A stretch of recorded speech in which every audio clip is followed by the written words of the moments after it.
Estamos live. Cadê o link?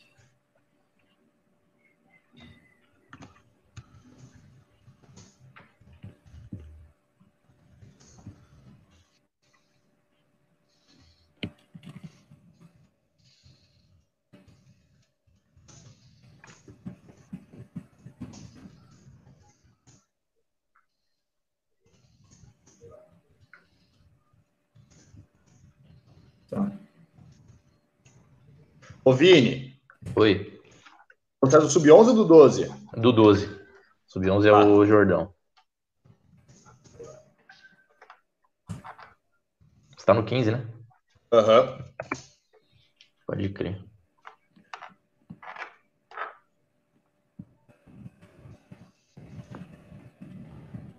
Mandou, Matheus? É esse aí que você mandou? Esse link eu mandei agora. Tá. Deixa eu... Caralho. Tô tomando um pau aqui do computador.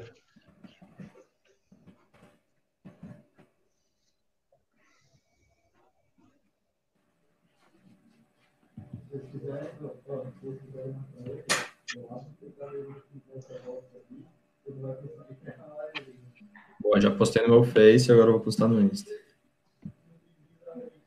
Vou postar no Face aqui.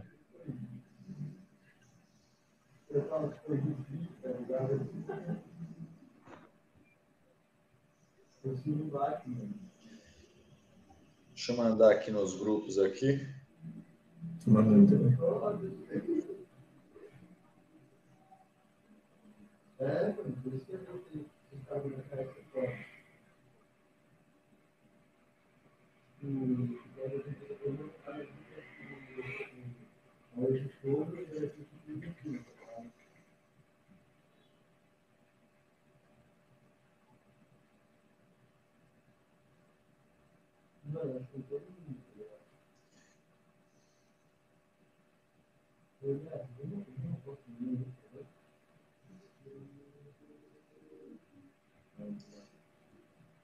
Peraí que parece que tá dando erro no link. No link? Ah, não, tá online, pô.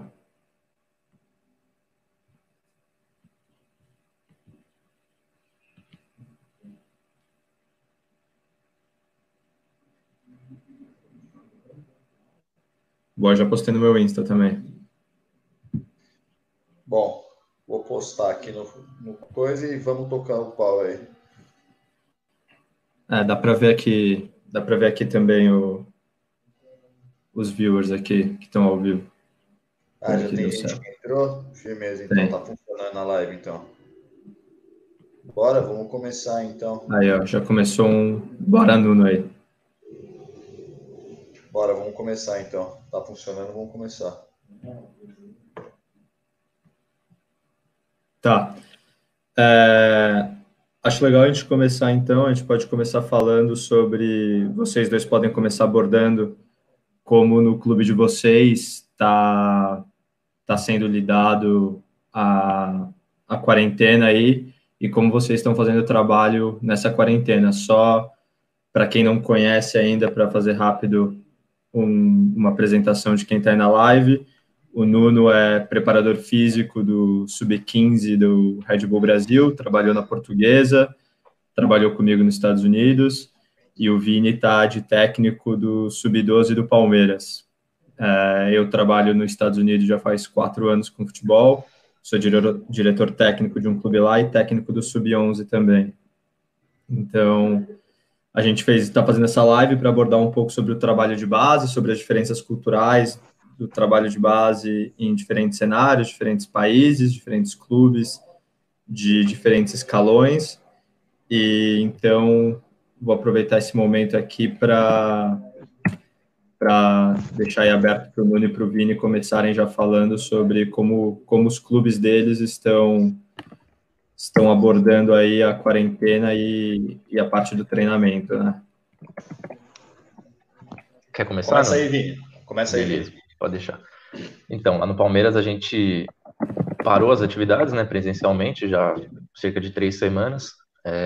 A princípio, a gente tem mantido um programa com os meninos de algumas atividades que a gente vem passando, de preparação física, trabalhos técnicos também para o menino manter a relação com bola. Óbvio que não supre a demanda que a gente tem, mas é uma forma que a gente encontrou aí de tentar minimizar um pouco esses efeitos aí da quarentena nos meninos que precisam render em alto rendimento também, né? Então, a gente tem indicado atividades para os meninos, tem controlado também essas atividades diariamente, acompanhado o que eles têm feito para passar um feedback e tentar minimizar esses efeitos aí.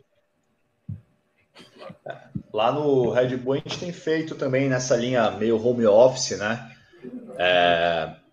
Eu tenho feito a parte, tentando controlar de alguma forma o treinamento físico deles, né? Então a gente prescreve alguma coisa que eles possam fazer em casa, prioritariamente. E daí a gente vai controlando por meio de vídeo. Então eles mandam o vídeo do exercício, eu respondo às vezes fazendo um vídeo também para mostrar alguma coisa. E o Gabriel, que é o treinador, tem feito um negócio bem bacana de análise de vídeo com ele, junto com o Maurício e o Juliano, né, que é a nossa comissão toda. Uma questão de análise de vídeo, alguns desafios assim para eles fazerem, meio que uma coisa meio quase que uma lição de casa assim, que deixa estimulados, né? Eles têm meio que ter o que fazer agora também, mas é também super produtivo, né? Questão de entendimento de jogo, né? É o que dá para ser feito, né? E vocês acham que a partir do momento que a quarentena melhore aí, se tudo der certo, mais um mês, vocês vão ter que fazer um processo de preparação novamente para a temporada, quase como uma pré-temporada de novo, ou vocês vão tentar pegar o máximo possível de onde o trabalho parou?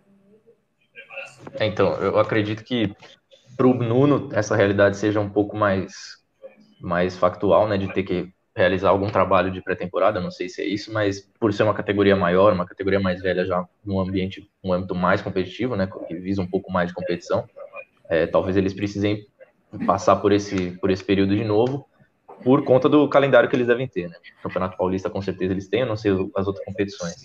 Sim. Falando da minha categoria, basicamente a gente só vai ter perdido um pouco de tempo nas questões técnicas que a gente quer abordar, né? Porque o foco principal nas categorias menores são as abordagens técnicas, e principalmente no Sub-12, que é uma categoria não competitiva, a gente não tem esse foco tão enfatizante na questão física. Então, basicamente, recomeçar do zero o trabalho, mas não focando tanto na parte física como a gente já não faz de costume nessa categoria. A gente, assim, primeiro a gente tem que ver o que vai acontecer, né?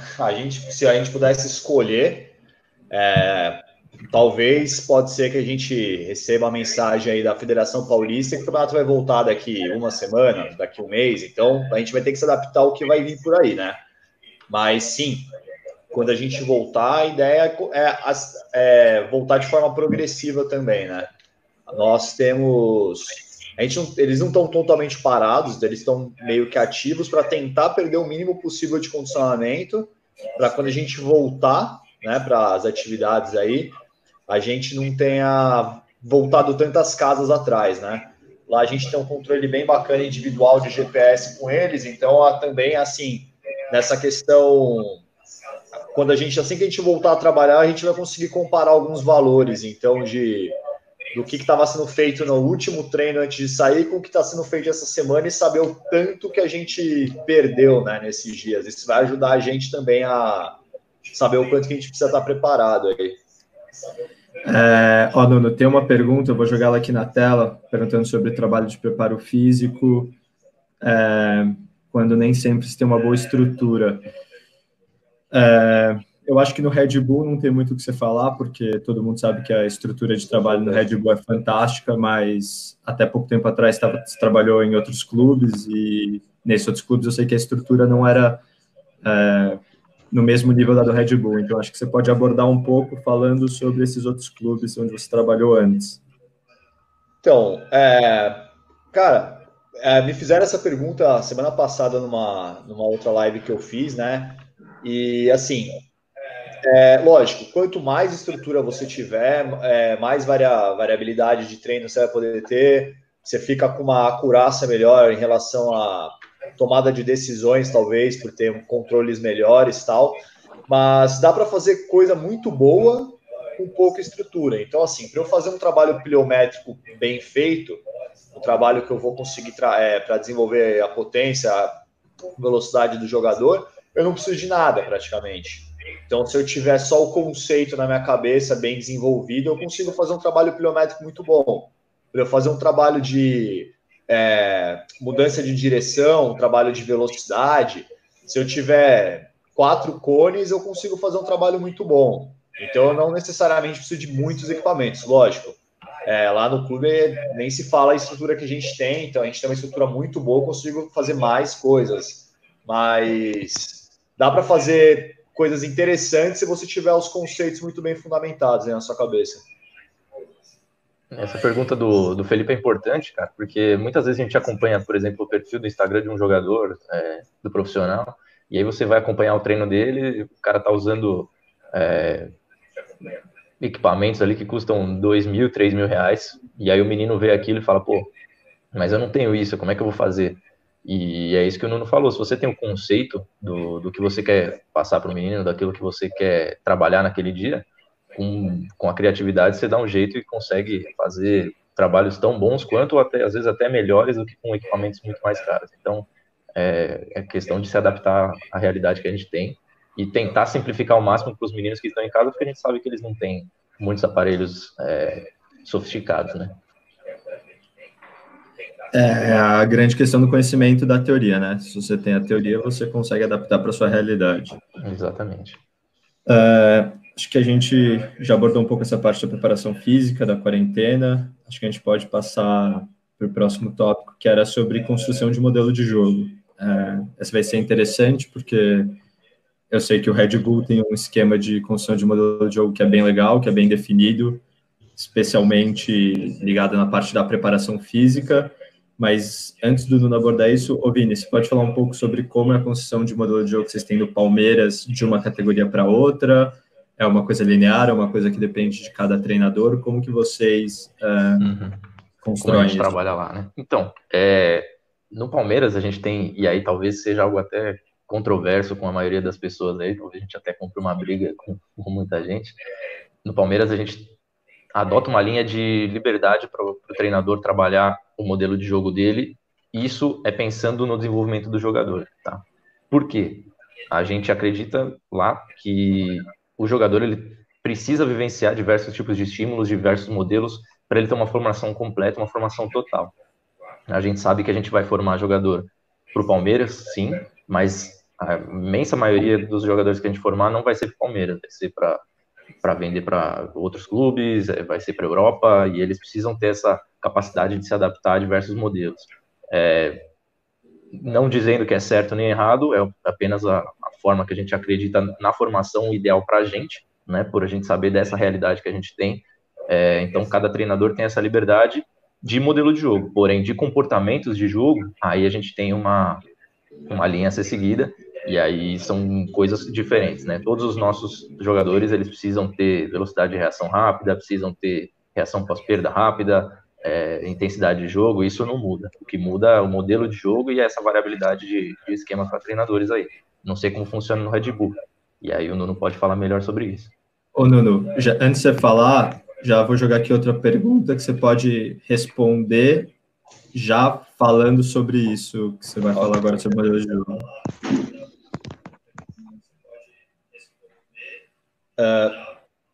Tá. Lá na Portuguesa que a gente chegou no final do ano, então a gente chegou, não teve uma continuidade no trabalho que estava tendo, né? E lá não tinha exatamente uma diretriz. Que também, em cima do que o Vini falou, também não existe uma resposta se é certo ou errado, né? Se você tem uma construção linear, tipo Barcelona é o mais correto, ou se você ter uma construção mais ampla é o mais correto. Até porque o próprio Barcelona, quando precisou de um meia que infiltrasse, ele teve que comprar o Paulinho, porque ele não conseguiu, na base dele, ter esse jogador. Então, eu acho que não existe um modelo único de pensamento nisso daí. Mas, sim, lógico, tem diferença. A gente tem um modelo que é muito similar ao que os outros... Muito similar, não. É o mesmo modelo que joga, que o Leipzig tenta implementar, o Salzburg, que é o tempo inteiro pressão em cima da bola. Então, a gente preza muito pela questão de pressão em cima da bola, tentar roubar essa bola no campo ofensivo, ser um time bem vertical, bem agressivo, né? Eu tô lá desde o começo do ano, e descontando aí essa pausa grande que a gente teve agora por causa do coronavírus, então eu não estou lá há tanto tempo para ter o conhecimento amplo do modelo, apesar de que o Gabriel ele é um treinador professor, então ele é muito didático para explicação para os meninos, então a gente acaba todo mundo assimilando muito bem essa questão do modelo, né? E a gente tem um trabalho conjunto, questão de análise de vídeo, então facilita bastante. Mas sim, a gente tem uma estruturação mais linear entre as categorias, né? A ideia é que a gente forme jogadores para jogar no nosso Red Bull profissional. E pensando que o nosso Red Bull profissional vai jogar marcando pressão, sendo agressivo, sendo vertical. Então, a nossa construção é um pouco mais linear do que o que o Vini falou, por exemplo, do Palmeiras, que é mais ampla e você trabalha mais modelos, diferentes sistemas, enfim. Mas não é uma coisa fechada, né? Porque... então, eu acho legal isso aí, que, como a gente falou, cara, não tem certo e errado. Existe aquilo que é a sua realidade, né? O que a sua realidade pede, o que a sua realidade permite. A realidade de um clube empresa, por exemplo, como o Red Bull, que tem clubes europeus da marca dele, que jogam no modelo, talvez seja mais interessante seguir esse modelo que ele segue mesmo, um modelo linear para formar jogadores para atingir esse objetivo final, que talvez seja os jogadores, os clubes lá de fora, e também o Red Bull que hoje está na primeira divisão também no cenário brasileiro. Já no Palmeiras é outra realidade, né? Como a gente só tem uma equipe principal, que é o próprio Palmeiras, muitos jogadores eles não vão ser aproveitados nesse contexto. E até também no próprio Palmeiras a gente não encontra um modelo a ser seguido tão veementemente, né, por conta de, como a gente conhece o cenário brasileiro, né, de mudança de treinadores. Então, para a gente, a nossa realidade, o que mais interessante talvez seja criar esses diversos aspectos e não criar um especialista em um modelo. E eu acho que também é interessante lembrar sempre que o Red Bull hoje ele tem esse aporte por trás da empresa, né, desse modelo conectado com outros clubes do mundo, enquanto o Palmeiras ainda pensa muito, ainda tem que tomar muito cuidado com esse papel do clube formador para venda também, que é o que vai manter também a saúde financeira do clube, né? Exatamente. Então, acho que são coisas importantes serem abordadas. Eu vou responder aqui duas perguntas, uma da Camila e uma do Felipe, perguntando sobre o modelo de jogo lá nos Estados Unidos, sobre como o que é parecido, o que não é parecido e a facilidade para passar esse modelo para as crianças lá ou para os jovens aqui. Para falar disso, acho que é importante a gente entender a diferença cultural sobre como é o desenvolvimento do atleta de futebol e, no geral, nos Estados Unidos para aqui no Brasil, né? Lá nos Estados Unidos, eles começam jogando muitos nos club towns deles, que são quase como clubes de prefeitura, onde eles treinam 2 vezes por semana e aonde os treinadores deles são pais voluntários. Então, muitas vezes, é difícil de desenvolver um modelo com essas crianças, porque você está dependendo do nível de conhecimento do pai que vai dar o treino para aquele clube, né? Para aquele time. Às vezes é um pai que jogou futebol no passado, às vezes é um pai que não tem o menor conhecimento, o Nuno também sabe disso, no trabalho lá, às vezes é um pai que não tem o menor conhecimento de futebol. E essas crianças, elas, além de estarem entrando nessa geração que o Nuno e o Giuseppe também pegam, de crianças que passam cada vez menos tempo praticando esportes, cada vez menos tempo fora jogando, cada vez mais tempo dentro de casa. Lá nos Estados Unidos, eles têm diversos esportes disseminados, né? Então, as crianças que jogam no meu time na segunda e na quarta, na terça e na quinta, elas não estão jogando futebol porque elas estão jogando beisebol. Na sexta e no domingo, eles têm jogo de hóquei. Então, para você ter essa continuidade de treinamento, de ter treinamentos mais vezes por semana, aí já é mais falando dos academies, das preparações de high school, que são onde você consegue colocar mais modelo de jogo. O trabalho de desenvolvimento que eu faço lá, ele é muito básico ainda, porque eu dependo dos outros treinadores que vão trabalhar com essas crianças. No modelo competitivo que a gente está montando no clube agora, aí eu já consigo colocar um modelo de jogo melhor, um pouquinho mais estruturado, mas é sempre pensando dentro dessas diferenças culturais. Eu só tenho essas crianças 3 vezes por semana, enquanto aqui no Brasil você consegue trabalhar 5, 6 dias por semana às vezes, né? Então, tem que fazer tudo isso adaptado. Você quer falar alguma coisa de quando você vive essa experiência também, Nuno? Porque você também trabalhou lá. Ainda dentro disso, já perguntar para o Nuno também, aproveitar esse gatilho. O Nuno viveu essa experiência nos Estados Unidos, né? Queria saber o que ele enxerga de diferença no repertório motor dos meninos que ele trabalhou lá nos Estados Unidos para os que ele trabalha aqui no Brasil, tanto de português quanto de Red Bull. E aí, não só falando de movimentos do futebol, né? O repertório de coordenação que você deve trabalhar com certeza com os meninos, aí como que você vê essa diferença aí cultural para esse cenário? Em relação a essa questão de repertório geral, lá eles estão bem à frente da gente ainda, né? Numa forma geral, assim, se você for pensar que, assim, eu trabalhava num clube que o nível competitivo não era tão alto, então eu não tinha os mais atletas da região, eu tinha jogadores normais de futebol, nível de escola de futebol, e comparando com níveis de escola de futebol que eu já trabalhei, eles bastante à frente por essa questão que o Matheus falou, né? Eles têm muita opção de esporte, muito lugar para praticar, e eles têm uma cultura esportiva escolar muito maior que a nossa, né? E, de certa forma, acho que isso que acaba atrapalhando um pouco o futebol nos Estados Unidos, porque eu não sei se o Matheus teve esse problema, mas a gente teve, quando a gente trabalhou junto uma vez numa cidade lá, assim, jogador e jogadoras muito bons, com potencial, né, para conseguir jogar em nível mais alto, e quando você indagava ele assim, mas quais são os seus planos? Eu estou na dúvida se eu vou para o futebol, ou se eu vou para o track, ou se eu jogo basquete, porque eles têm repertório e eles têm opção, né? Acho que aqui, como a gente tem menos opção, então o menino já se destaca, ele já meio que afunila para o futebol e especializa muito cedo.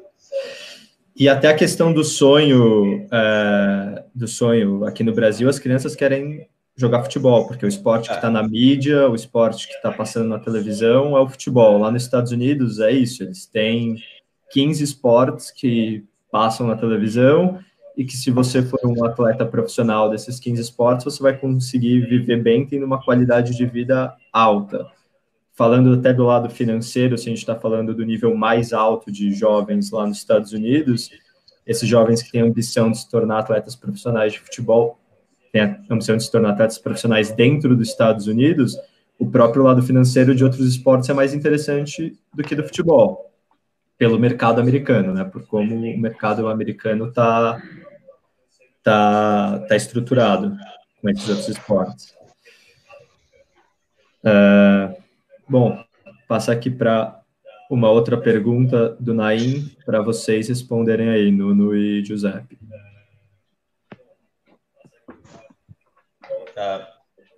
Quer começar aí, Vini? Deixa eu ler aqui, gostaria de saber como é trabalhado a preleção dos seus respectivos clubes e atletas de diferentes idades.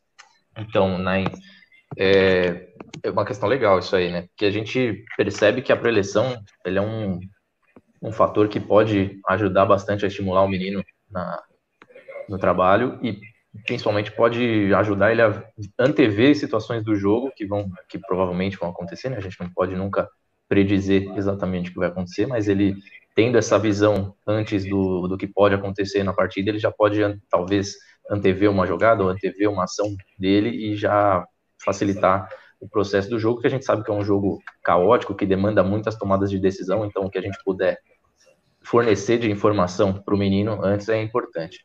A ideia lá no Palmeiras, e aí acredito que o Nuno também deva compactuar disso aí, é a gente passar informações úteis para o jogador e um pouco menos dessa questão motivacional que a gente vê de preleções da antiga, de caras gritando, batendo no peito. Claro que a gente dá essa liberdade para o menino ter, exercer esse tipo de liderança, exercer esse tipo de influência nos demais, mas por parte do treinador a gente busca fornecer informações importantes para o jogo e importantes daquilo que a gente trabalhou. Muitas vezes a gente não diz exatamente de um adversário, até porque muitas vezes a gente não conhece, né, no cenário da base. A gente muitas vezes não conhece algumas equipes que a gente vai enfrentar, mas a gente sabe o que a gente trabalhou e qual é nossa ideia de jogo. Então, muitas vezes a gente busca reforçar esse tipo de conceito que foi trabalhado na semana, ou que vem sendo trabalhado no mês, para que aconteça no jogo.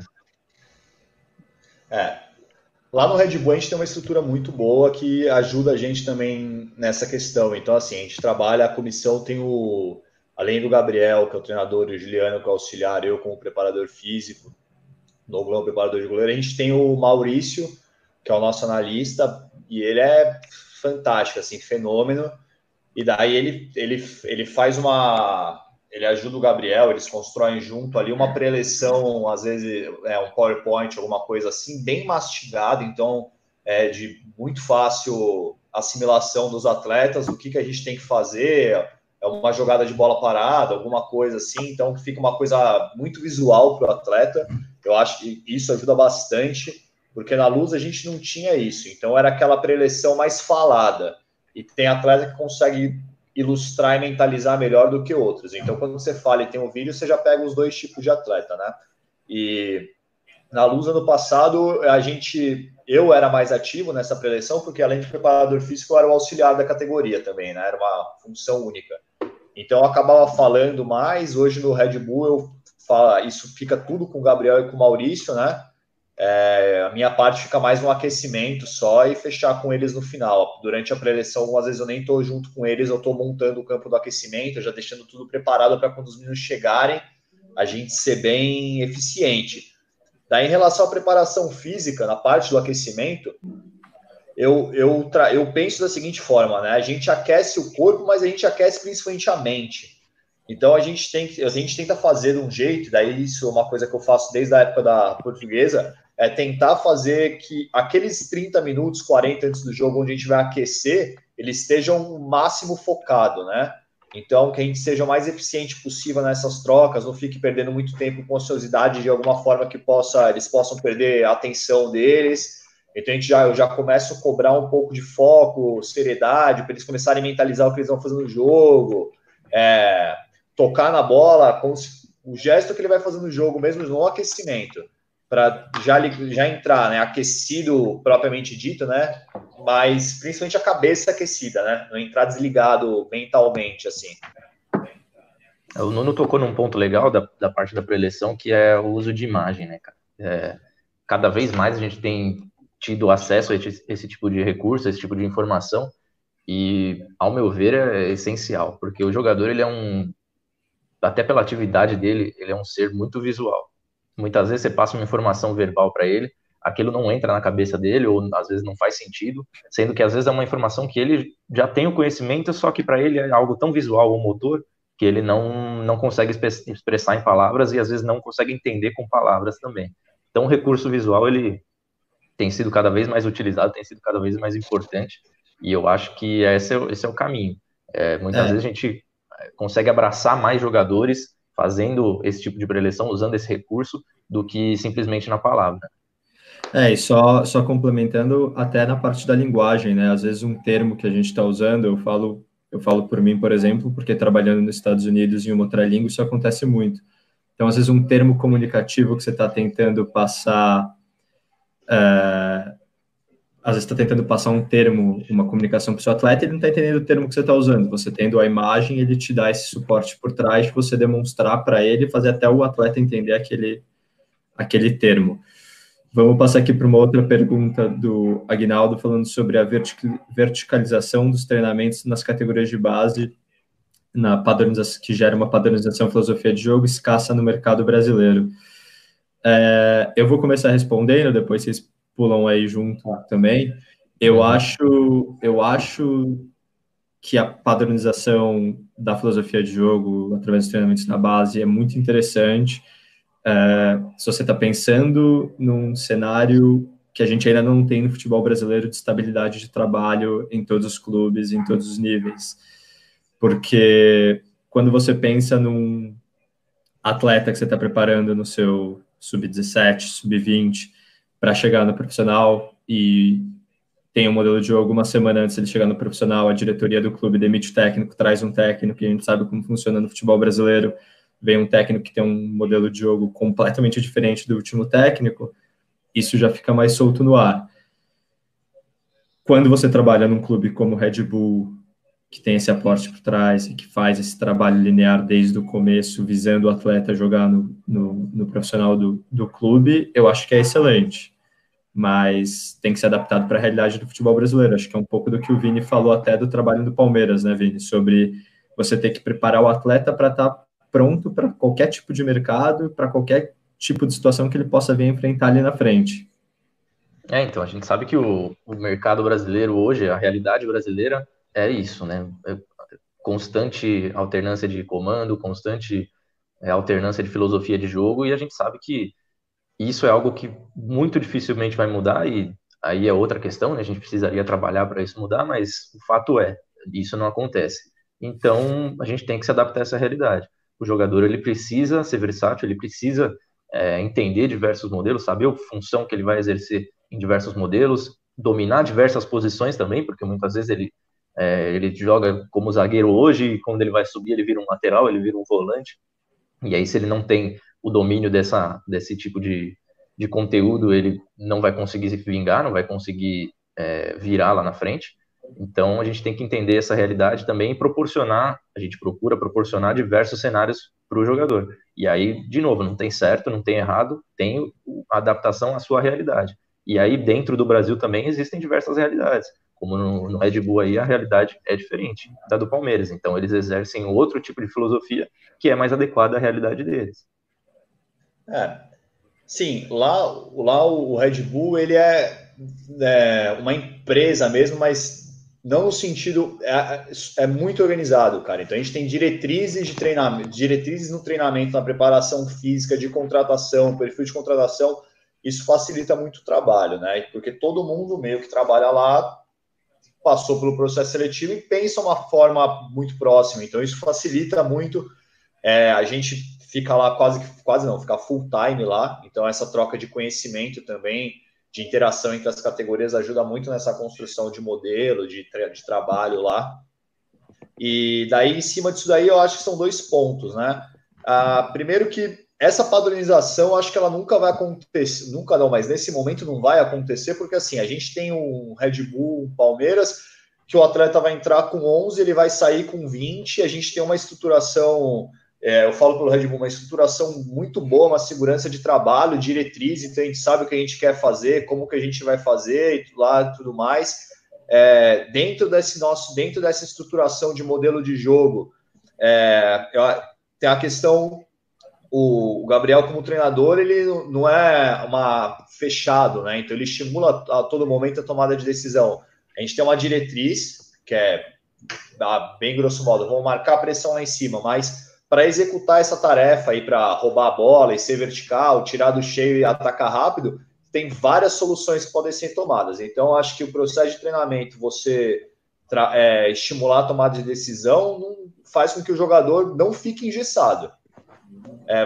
Óbvio, se você quiser trabalhar com ele só com regra restritiva, né?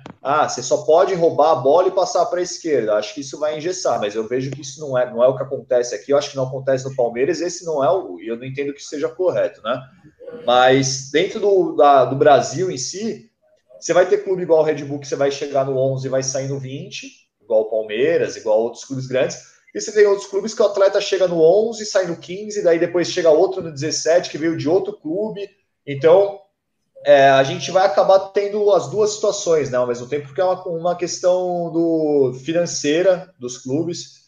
Então, você tem clube que o atleta vai jogar lá até os 15 anos. Quando ele se destacar, ele vai para outro clube, com outros treinadores. E esses clubes também, geralmente, a rotatividade de treinador é maior e não tem um perfil de contratação igual Então, ó, vamos contratar treinadores que gostem de marcar pressão e jogar vertical. Vai contratar o treinador que fez um bom trabalho, mas às vezes que não é o seu modelo. Então, acho que as duas coisas acabam acontecendo simultaneamente no futebol brasileiro, né? Sim. A gente está com algumas perguntas bem legais aqui para responder. Vou colocar a próxima aqui, que é do Matheus Toscano, para você, Vini. Perguntando sobre o afunilamento dos meninos e meninas no futebol tão cedo, sobre os benefícios disso, ou se seria mais produtivo para essas crianças oferecer uma variação de estímulos melhores com outras modalidades. Então, Matheus, ao meu ver, e aí eu vou falar por mim, quanto mais modalidades o menino puder experienciar e puder vivenciar nas idades mais jovens, né, vamos dizer assim, para mim é melhor. E aí bate muito naquilo que a gente disse lá do modelo dos Estados Unidos, que o menino vivencia diversas modalidades, a menina também, diversas modalidades, e eles acabam possuindo um repertório motor geral muito mais amplo do que o que a gente encontra aqui no Brasil, que muitas vezes a realidade do menino é só jogar futebol, e nem brincadeira de rua mais eles têm, e quase todas as brincadeiras são virtuais.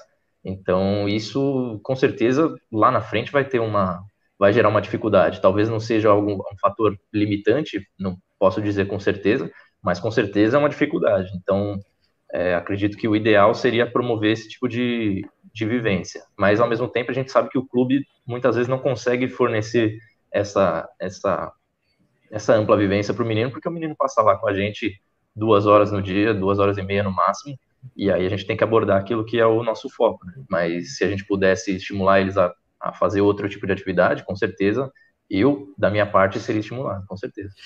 Só para complementar, antes de a gente passar para a próxima pergunta, lá nos Estados Unidos, inclusive, normalmente, as crianças que chegam para a gente no futebol, que são os melhores jogadores de futebol, são as crianças que praticam mais esportes e mais esportes diversos. Então, muitas vezes, você se impressiona com a criança, você chega para falar com o pai dele e fala, pô, seu filho é mó bom. Ele fala, futebol é o 4º esporte da lista dele. Tem outros 3 esportes que ele treina mais e que ele prefere. Só que como eles fazem isso desde muito cedo, eles têm esse repertório maior, né?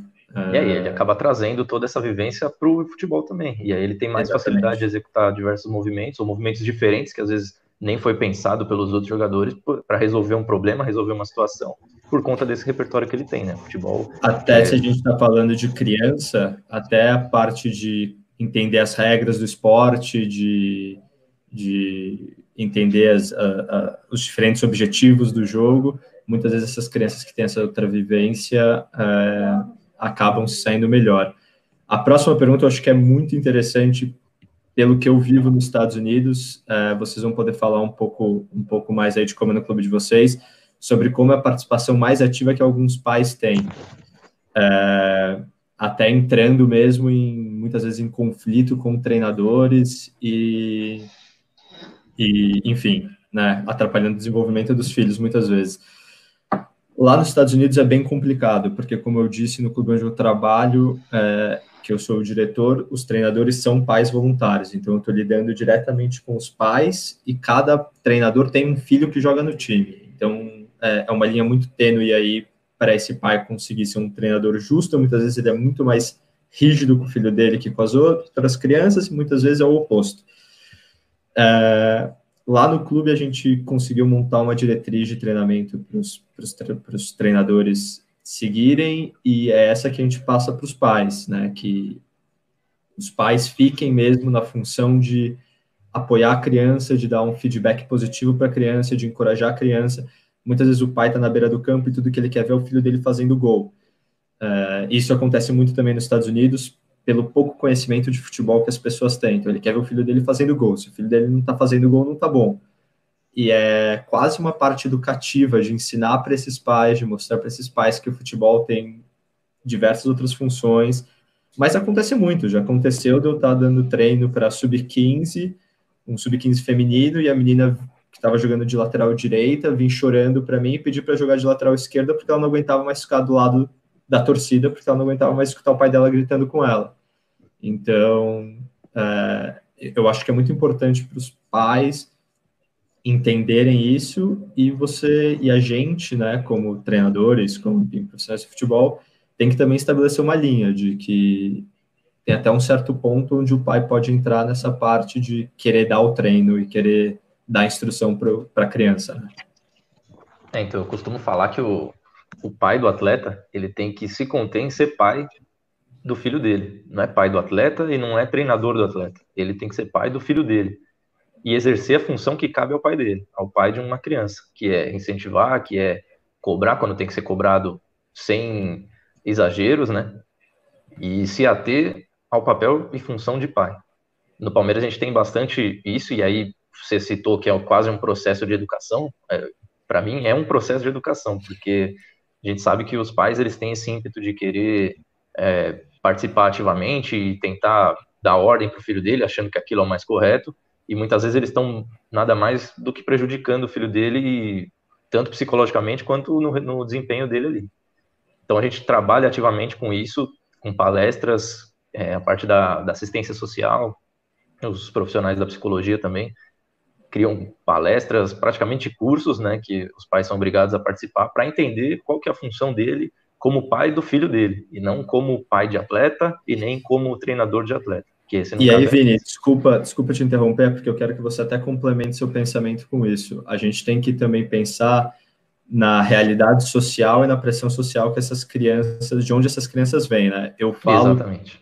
Por exemplo, para mim, nos Estados Unidos, a grande maioria dos atletas que eu tenho, eles vêm de famílias com uma situação financeira bem estabelecida, com uma situação financeira tranquila, enquanto a gente sabe que aqui no Brasil a realidade não é essa, né? Então, também ter esse entendimento de como essa pressão muitas vezes acontece em cima desses meninos, aqui no Brasil é muito importante. Vocês podem até continuar. Exatamente, né? A gente sabe aqui que, principalmente no Brasil, o menino ele é visto como uma mina de ouro pela família.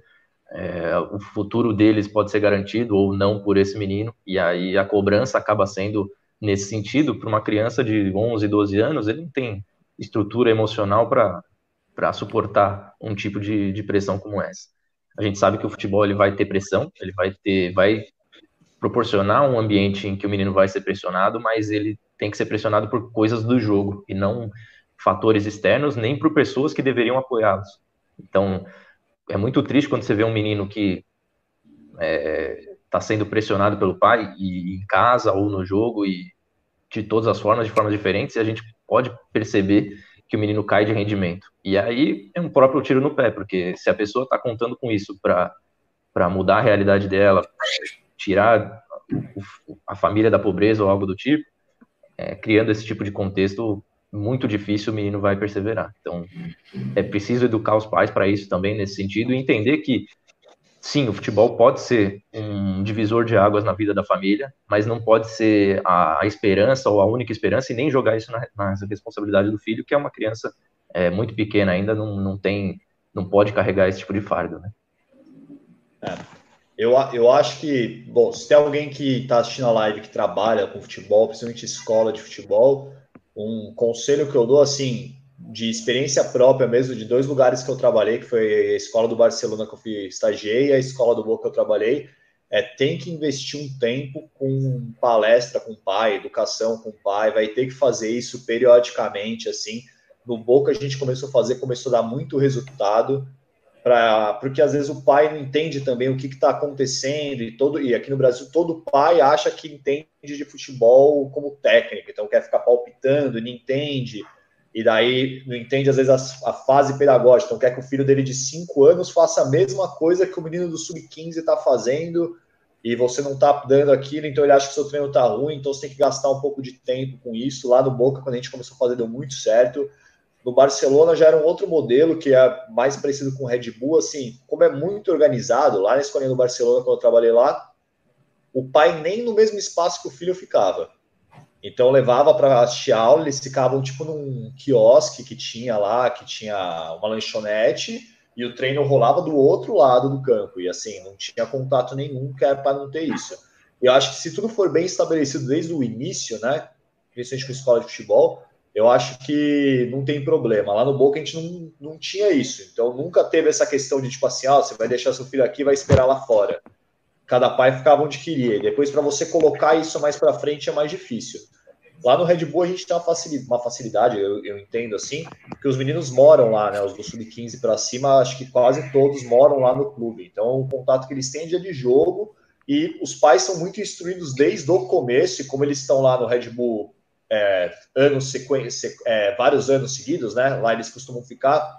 Então o pai acaba entendendo como que o clube trabalha, né? Não é uma coisa tipo a rotatividade do atleta lá não é tão grande, então o pai do Sub-17 geralmente já ficou lá no Sub-14, no 15, no 16, então ele já sabe como que é.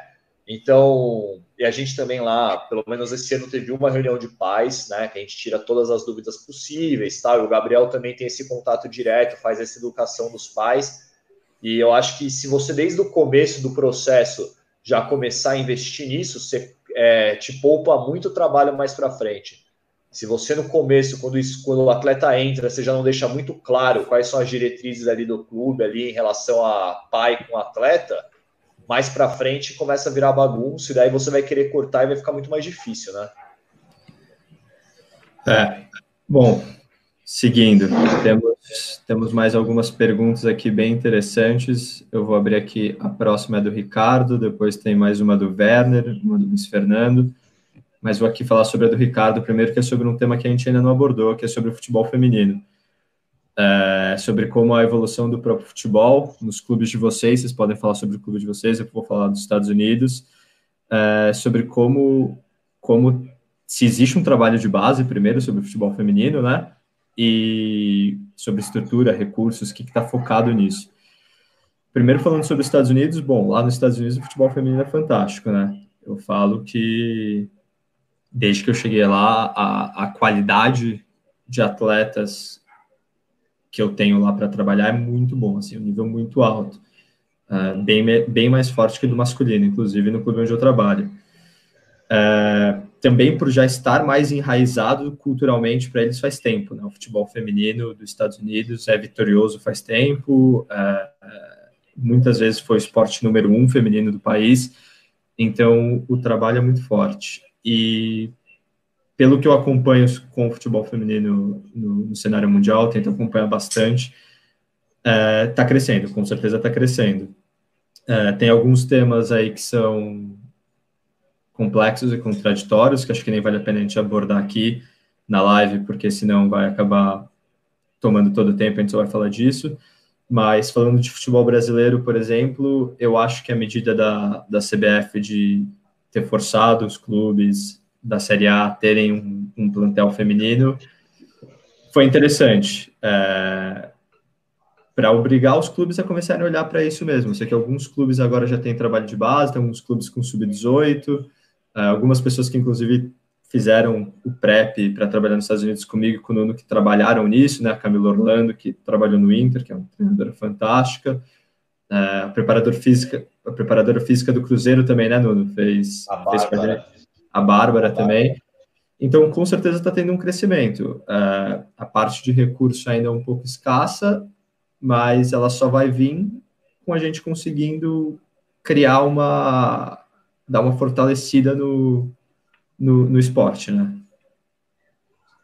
Então, eu acho que essa medida que foi tomada no Brasil, de forçar mesmo os clubes, vai acabar gerando no futuro esse maior investimento na base do futebol feminino, né? Claro que não é de uma hora para outra, a gente sabe que é um trabalho ali de formiguinha, né? Um passo de cada vez, mas já vem surtindo resultado e vem surtindo efeito, né? Como o futebol feminino passa a ser obrigatório e as competições começam a ter visibilidade, começam a ter investimento, o clube começa a enxergar isso aí também como uma oportunidade também. E aí tende a seguir os modelos que são praticados no futebol masculino, de inicializar a base a partir dos 11 anos, aí mais ou menos. É muito, muito provável que isso aconteça, né? Não sei em qual período, em quanto tempo isso deve acontecer, mas acredito que possa acontecer e deva acontecer no futuro. Então, tem um futuro promissor aí, é um cenário bastante interessante para ser explorado. Vocês sabem, o Red Bull e o Palmeiras têm trabalho de base feminino? O Palmeiras não. O Palmeiras não tem trabalho de base, né? Tem o nosso futebol profissional já foi criado ano passado, se eu não me engano, uma equipe profissional. Sim. E acredito que tenham planos aí para estruturar e para iniciar um trabalho de base, né? Ainda não foi inicializado, mas planos futuros para ser inicializado. O Red Bull estruturou o departamento feminino esse ano, inclusive a Camila Orlando, que teve com a gente lá, está trabalhando lá, a Natália Arnost, que conheci também em alguns cursos, foi para lá também, então eles estão investindo porque elas são excelentes profissionais. Eu vi que veio bastante gente da comissão, não conheço todo mundo que veio para o feminino, só que foi bem quando começou o projeto, teve a pausa, né? Então não teve muito tempo ainda de ver o que vai acontecer, vai rolar. Mas eu acho que o futebol feminino é a questão principal também, igual o Matheus falou, se a gente ficar só no feminino, é uma live só para isso, né? Mas acho que é um tema bem complexo, mas acho que a questão tem que dar tempo ao tempo, né? Eu acho que o que está sendo feito agora tá bom. Você tem um campeonato hoje que é um nível legal, né? E o fato de você ter um campeonato com um nível bacana, começa a sair na TV, e daí você começa, a menina que hoje tem 9, 10 anos, ela começa a assistir, ela começa a se ver, ela começa a gostar, e daí daqui a pouco, com 15, 16, ela praticando aí desde os 10, você começa a ter jogador. Eu não sei se hoje ainda existe um material humano, por exemplo, para fazer na mesma dimensão que é o masculino. Do sub-11 ao sub-20, todos os estados, com campeonato, torneio, eu não sei se tem material humano para isso hoje, mas a tendência, o nível de futebol que tá começando a ter, então você tem, por exemplo, o Corinthians, Palmeiras, o São Paulo, o Santos, a Ferroviária do feminino, o Red Bull agora que vai vir com um projeto legal, que são jogos bons. Então, quando você começa a ter um nível, e daí você vê campeonato Copa do Mundo, da FIFA, são jogos bons. Você começa a ver jogos bons, você começa a ter mais praticante. Eu acho que isso a médio e longo prazo vai começar a ter a matéria-prima necessária para ter um sub-15, um sub-17, um sub-20. Hoje, se eu não me engano, é profissional 18 que tem, né? Aqui em São Paulo. É 18. Tem alguns centros que tem 16, 15, mas... e daí você vê alguns times que eu vi outro dia, a ficha, o sub-18 é um sub-18, é de 18 para baixo. Você termina de 14 até 18. Mas é o que hoje talvez seja a melhor forma de ter. Você consegue ter um nível legal aí, e talvez para médio e longo prazo, nos próximos anos, você conseguir fracionar mais, conseguir ter mais investimento. E é um começo, né? A gente pode discutir que o começo foi bem atrasado, mas é um começo. Então, está começando e vai ser o próximo passo. Próxima pergunta aqui é do Werner, falando sobre variação de posições nas categorias menores, sobre como essa vivência é importante. Bom, eu acho que dá para a gente até abordar isso de uma maneira meio rápida. Eu acho que não vai ter muita discordância de que é fundamental para o desenvolvimento desse jovem atleta nas categorias mais novas, ter a experiência de jogar em diferentes posições, né?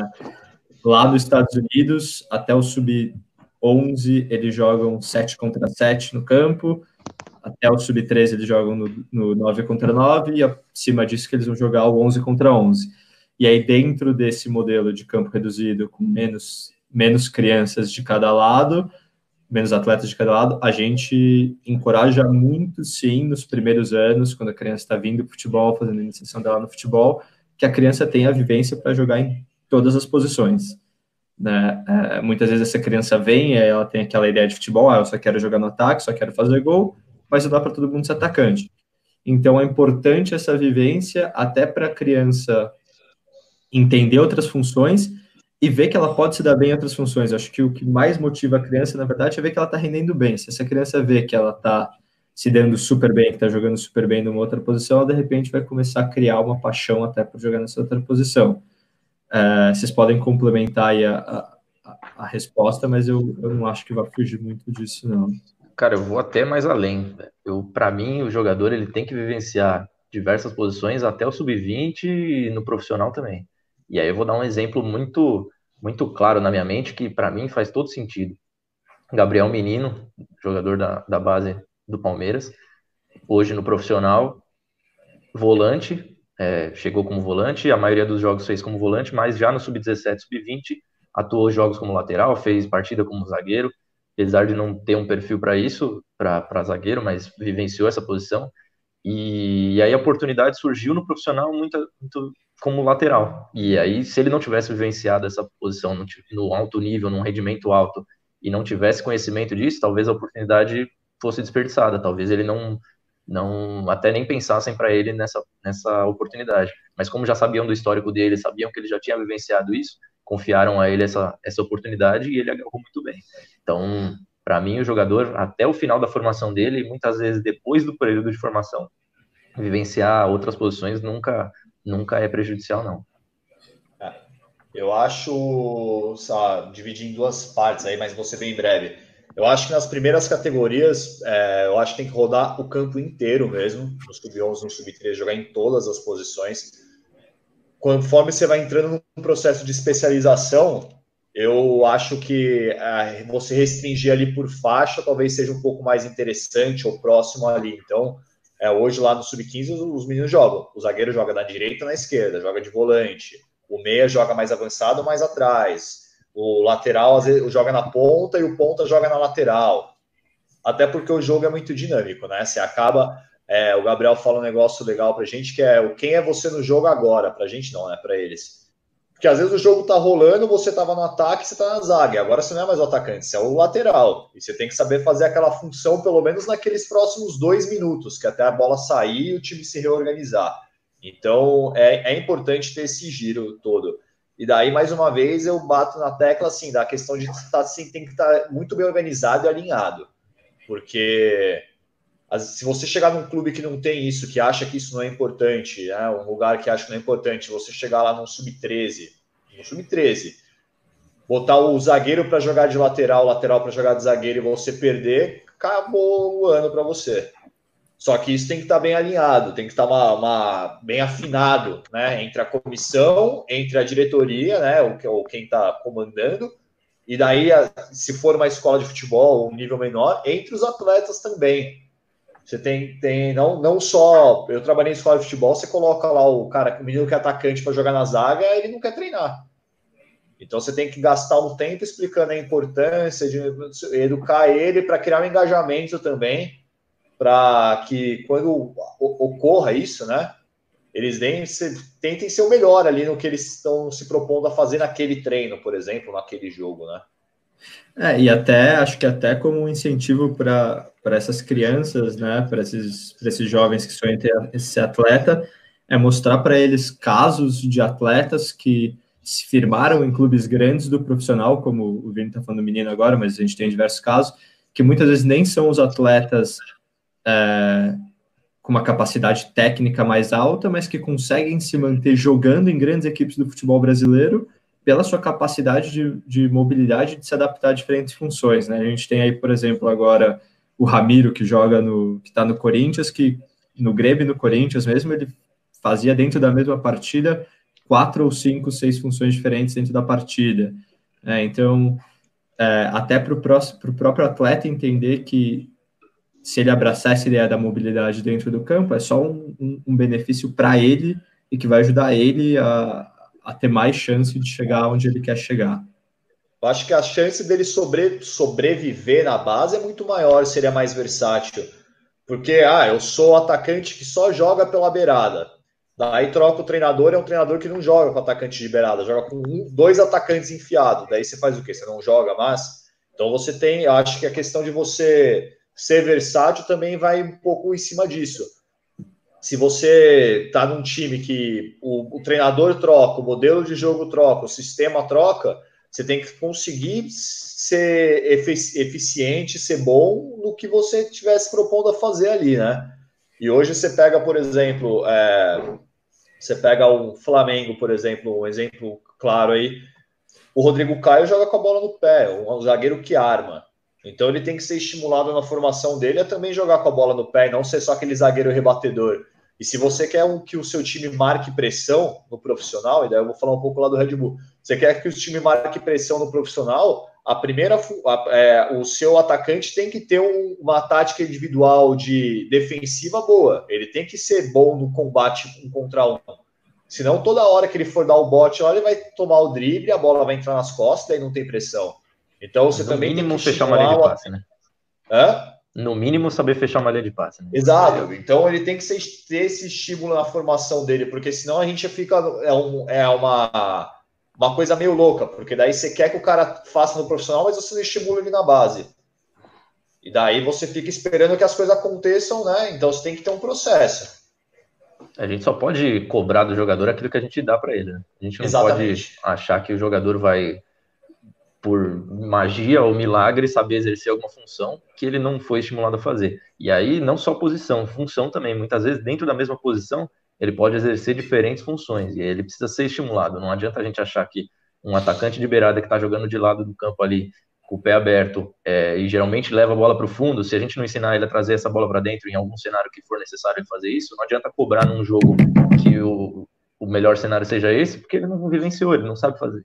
Então, a gente só pode cobrar aquilo que a gente dá para o jogador, né? E por isso que é importante a gente proporcionar diversas vivências aí, porque a gente vai poder depois cobrar lá na frente.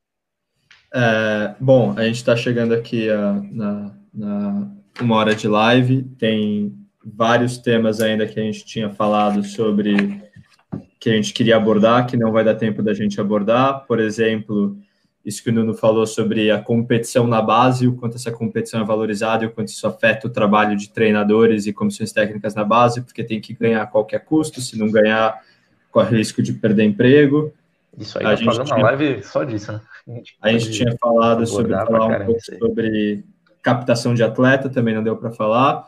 Então, o que eu sugiro aqui, Vini e Nuno, se vocês toparem, tem uma última pergunta aqui, a gente responde essa última pergunta, e a gente se organiza para, de repente, fazer mais uma live semana que vem, e aí a gente abordar esses outros temas que ficaram faltando. Por mim, fechado. Nuno? Ok, por mim, fechado. Então, vamos aí. Mais para vocês dois essa pergunta sobre a quarentena de novo, então voltar um pouco no tema da quarentena. Teve uma primeira pergunta aqui em cima que eu pulei, porque a gente já tinha falado sobre isso, do Toscano, perguntando sobre como está o controle dos exercícios dos atletas, e por fim aqui é do Luiz Fernando, perguntando sobre a dieta. Então acho que vocês podem, os dois, vocês já falaram disso, mas para encerrar, esse tema óbvio está muito na mídia, dar uma lembrada aí no que vocês já falaram sobre treinamento, entrar um pouco nessa questão da dieta, para a gente fechar a live focando nisso. Então, acho que o mais importante nesse período é a gente tentar conscientizar o atleta, conscientizar a família do atleta também, da importância de se manter treinando, da importância de manter uma alimentação saudável e não cair nesse tipo de exagero, né? E aí, de novo, a gente não tem como estar na casa deles, não dá para a gente saber se está sendo realmente feito isso ou não, mas é preciso criar aquele, como a gente vem falando aí, de educar e de criar uma consciência, né? Nutricionista vem passando opções de cardápio e coisas do tipo, mas a gente nunca sabe se a família realmente está cumprindo, né? O importante de dizer é que se o jogador não cumprir aquilo, quem perde é ele. Então a família deveria se atentar a esse tipo de dieta mais balanceada e a se manter treinando, principalmente nas categorias mais jovens, né? Às vezes tirar o menino do videogame um pouquinho ali para ele ter uma relação com bola, brincar um pouquinho e mexer o corpo para pelo menos manter um pouquinho de movimento, né? Nas idades maiores, aí já o atleta mesmo já tem que ter essa consciência, né? E se ele não tiver essa consciência, quem perde é ele. Então tem que também passar isso para eles. Lá no Red Bull a gente tem um negócio muito legal, que é uma coisa que eu particularmente acredito muito, que o atleta tem que ser educado, né? Ele tem que ter uma educação, ele tem que se entender como atleta e ele tem que ser atleta mesmo, né? Ele não pode ser só um jogador de futebol. Então lá a gente tem uma nutricionista também excelente, a Virgínia, ela vai algumas vezes por semana lá e ela já, antes disso daí acontecer, ela já faz periodicamente umas conversas com os meninos, né?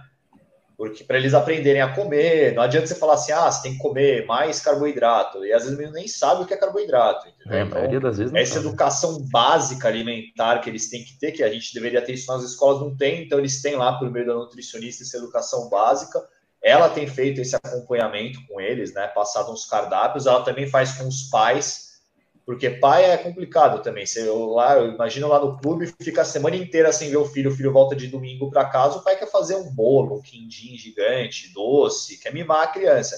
E tem que também ter essa conversa com os pais para eles entenderem que, assim, lógico, se você não privar o menino de 15 anos de comer um chocolate, pode parar, né? Senão o menino também chega com 20 anos e a cabeça vai querer dele mais jogar nunca, né? entra em parafuso. Mas... E eu acho que até, só antes de você completar, Nuno, até às vezes a gente vê relato de técnicos do profissional que estão aí em grandes clubes e eles falam de como isso é novo, né? Esse pensamento é um pensamento novo de nutrição, esse tipo de coisa, de quando eles chegam em clubes de porte grande até do profissional, de que os hábitos alimentares dos atletas são completamente fora do que deveria ser, né? Então, lógico, o atleta tendo uma educação alimentar durante a formação dele, ele vai poder se dar o direito aí de, não só agora na quarentena, de comer um docinho ou outro, porque ele não vai extrapolar todos os dias com uma barra de chocolate, entendeu? Então tem essa questão da alimentação e assim, a gente gasta muito tempo lá e eu acho que esse é um conceito correto, né? De educar o atleta realmente, tanto na parte alimentar quanto do treino, porque assim, se eu não gastar um tempo para educar o meu atleta, não ensinar ele a treinar, por que treinar, por que ele está fazendo isso, tal, lá no clube mesmo, quando eu virar as costas, ele não vai fazer, ou ele vai fazer errado, ou ele vai fazer de qualquer jeito. A gente que trabalha, nós três, né, com um grupo de 30 atletas, se eles não souberem o que eles estão fazendo, você não consegue monitorar os 30 ao mesmo tempo. Então eu falo lá pela academia, a gente gasta muito tempo com educativo, mas é para eles aprenderem a treinar. Isso está dando frutos. Então agora na quarentena, eu tenho pouquíssimo trabalho com os meninos, porque assim, eles estão treinando. Eles estão treinando bem, assim, eles me mandam um vídeo e é bacana que cria um engajamento. Então eles me mandam um vídeo, eu fiz esse exercício aqui, vê se está certo. Minhas costas estão na posição que era para estar, eu estou muito inclinado, eu estou pouco.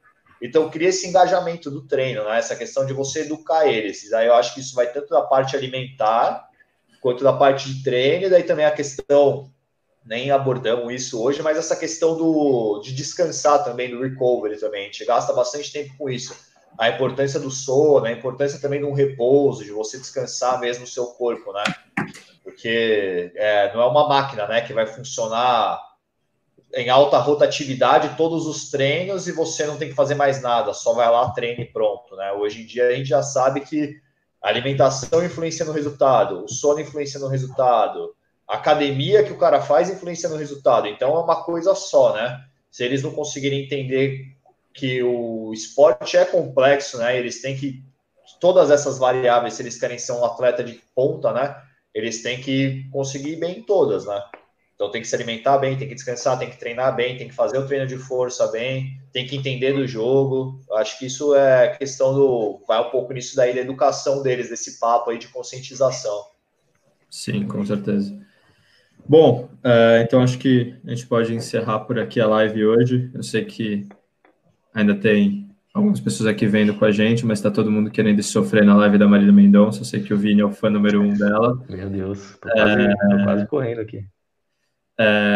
Mas primeiro agradecer aí Nuno, Vini, pela live que a gente fez, e agradecer a todo mundo que assistiu e falar para ficar de olho aí no Instagram, no meu, no do Nuno, no do Vini, que aí semana que vem, então, a gente vai fazer uma outra live para abordar os assuntos que a gente não conseguiu abordar hoje. Achei que teve um engajamento legal, bastante pergunta das pessoas que foi mudando o tema um pouco, mas que acho que tem que ser assim. E então todo mundo ficar de olho aí, porque semana que vem a gente faz mais uma. O que vocês acham? Por mim tá dentro. Queria parabenizar aí primeiro também o Matheus pela iniciativa que você teve aí de reunir a gente, para a gente trocar essa ideia aí entre a gente e com o pessoal, para a gente interagir. É muito bom ter essa troca de experiências aí. Parabenizar pelos trabalhos que vocês têm feito aí, Nuno e Matheus. Sei que tem sido, e pelo papo que a gente tem aí, dá para ver que tem muito conceito e tem muita qualidade no que vocês têm aplicado aí. Então, parabenizar e agradecer o convite aí, agradecer todo mundo que participou, agradecer quem viu aí mais de 1 hora de live da gente falando sobre futebol aí, e dizer que sempre que a gente puder, já virou compromisso. Gostei bastante. Quando puder, me chama que eu... Eu parabenizar, agradecer ao Matheus, o Vini também, a conversa foi muito boa. Sempre bom conversar com o Matheus sabe aí, a gente tem mais contato, fica falando de futebol a tarde inteira, se deixar. Para mim está sendo ótimo vestir o uniforme aqui, matar a saudade de colocar o uniforme, né? Já faz 3 semanas que eu não estou indo para o clube já após a quarentena. E sempre bom que a gente acaba ativando aqui a cabeça, a conversa, ver a visão do Vini, que é de outro clube, às vezes outra ideia sobre o mesmo assunto, a gente acaba discutindo e é sempre muito produtivo aí. Agradecer o pessoal que assistiu aí a live com a gente. E se a gente for fazer outra aí, vocês estarem de novo aí com a gente. Valeu? Fechou. Valeu, rapaziada. Valeu. Valeu.